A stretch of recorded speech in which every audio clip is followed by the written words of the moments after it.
Bab larangan menghadap kiblat pada ketika qada hajat, pada ketika membuang air.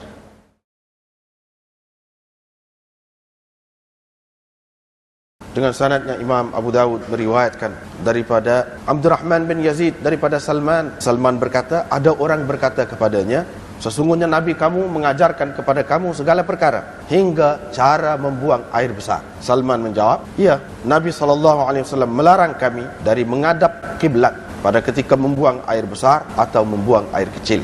Nabi SAW melarang kami dari kami beristinja dengan tangan kanan. Dan dia melarang kami dari kami beristinja dengan kurang dari 3 biji batu. Atau seseorang itu beristinja, yakni dia melarang orang beristinja dengan menggunakan tahi binatang ataupun tulang.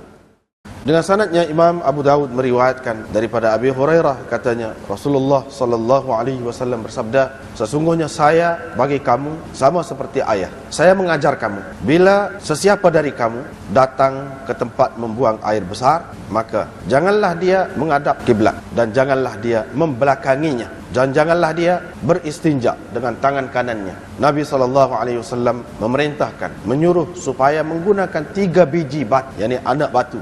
Dia melarang dari menggunakan tahi binatang dan tulang-tulang. Tulang-tulang yang pecah ataupun yang hancur. Maksudnya tulang. Diriwayatkan daripada Abi Ayyub sebagai riwayat, yakni dari Nabi SAW, sabdanya, bila kamu datang ke tempat membuang air, janganlah kamu menghadap kiblat dengan membuang air besar dan jangan juga menghadap kiblat dengan membuang air kecil, tetapi hendaklah kamu menghadap ke timur atau ke barat. Setelah itu kami pergi ke Syam. Kami dapati tandas-tandas yang di sana telah dibina dengan menghadap kiblat. Kami pun berpaling darinya dan beristighfar, meminta ampun dari Allah. Diriwayatkan daripada Ma'qil bin Abi Ma'qil Al-Asadi, katanya Rasulullah SAW melarang kami menghadap 2 kiblat dengan kencing ataupun berak, dengan membuang air kencing ataupun membuang air besar. Abu Dawud berkata, Abu Zaid ialah maula Bani Tha'labah. Diriwayatkan daripada Marwan Al-Asfar, katanya, saya melihat Ibnu Umar telah mendudukkan kenderaannya, yakni untanya, dengan menghadap kiblat, yakni di hadapannya yang menghadap kiblat. Kemudian dia duduk kencing dengan menghadap kepada kenderaannya ataupun untanya. Saya pun berkata, wahai Aba Abdurrahman, bukankah telah dilarang dari perbuatan seperti ini? Dia kata, memang, tetapi yang dilarang ialah menghadap kiblat di tanah lapang. Sekiranya telah ada di antara engkau dan di antara kiblah sesuatu, maka sesuatu yang menutup engkau, maka tidaklah mengapa.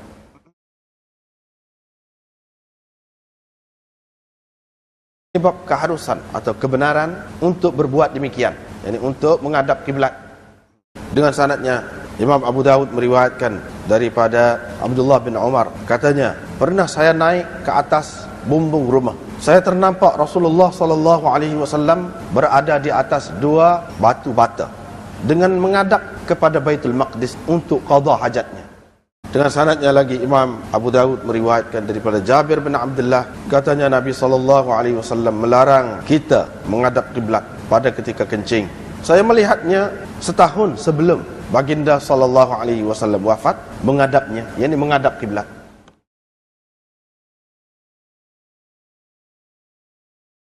Berkenaan dengan mazhab dalam masalah ini, iaitu ada 8 mazhab semuanya telah.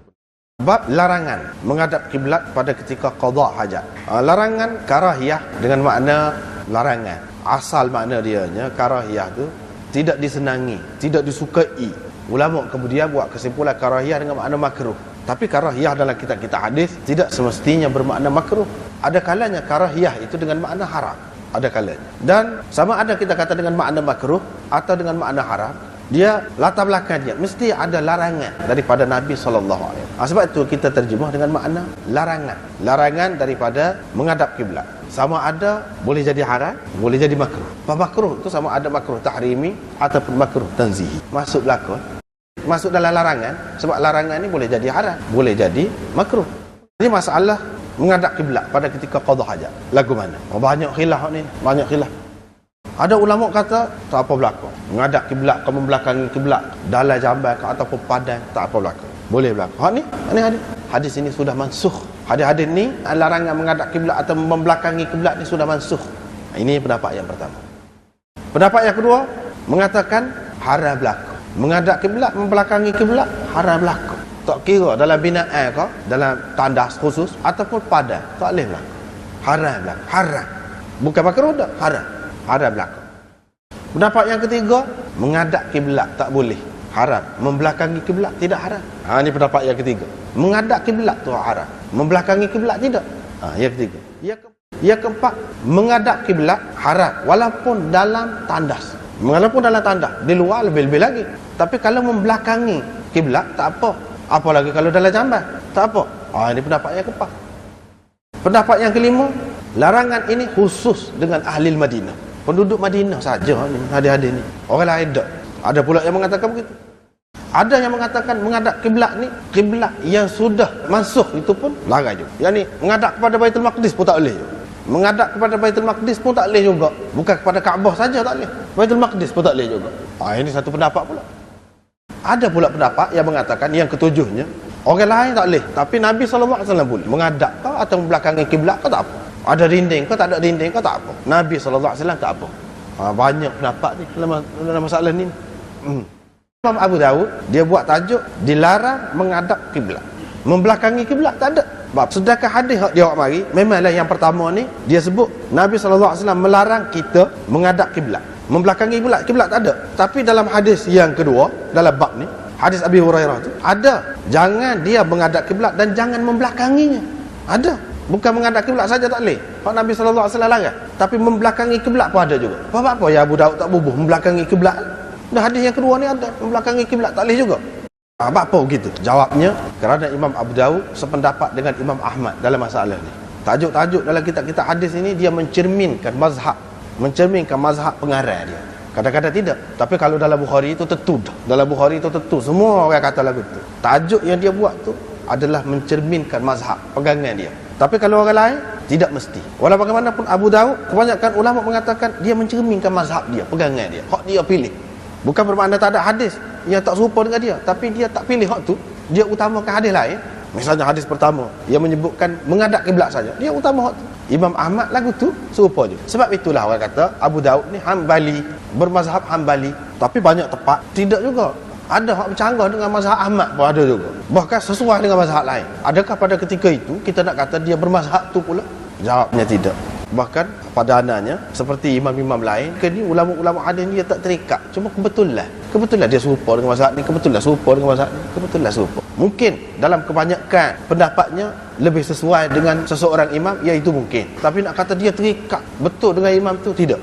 Itu tidak serupa dengan tajuk-tajuk yang dibuat dalam kitab ni. Walau bagaimanapun yang ini serupa dengan Imam Ahmad. Menghadap kiblat tak boleh pada ketika qada hajat. Imam Abu Dawud buat marilah menghadap kiblat. Yang pertama. Hadis yang kedua, tak boleh menghadap kiblat dan membelakangi kiblat. Hadis yang ketiga, bila kamu pergi ke tempat buang air, jangan kamu menghadap kiblat, tetapi kamu menghadaplah ke timur atau ke barat. Ke timur atau ke barat. Hadis ni menunjukkan menghadap kiblat tak apa pula. Kiblat ke Baitul Maqdis tak apa pula. Sebab bila menghadap kepada Baitul Maqdis, dia akan menghadap ke barat.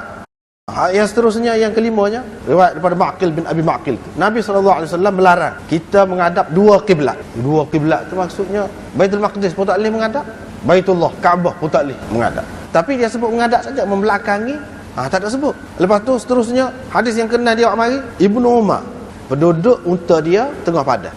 Unta dia tu melentang. Ataupun unta dia tu menghadap kepada kiblat, kau tak kira, tapi dia duduk alik belakang unta tu dan dia buang air kecil. Orang pun tanya, tidakkah dilarang? Dia kata hak dilarang tu kalau di padang, mana tak ada dinding. Kalau ada dinding depan kita tak apa. Kalau ada dinding depan kita tak apa. Ini pun satu mazhab juga, termasuk dari Imam Syafi'i berpendapat begini. Mana kalau ada dinding tak apalah, dinding yang tetap kau ataupun dinding apa-apalah, pasir kau apa, timbunan pasir, duduk di sebalik menghadap pun tak apa. Kalau begitu hak tak bolehnya tanah rata.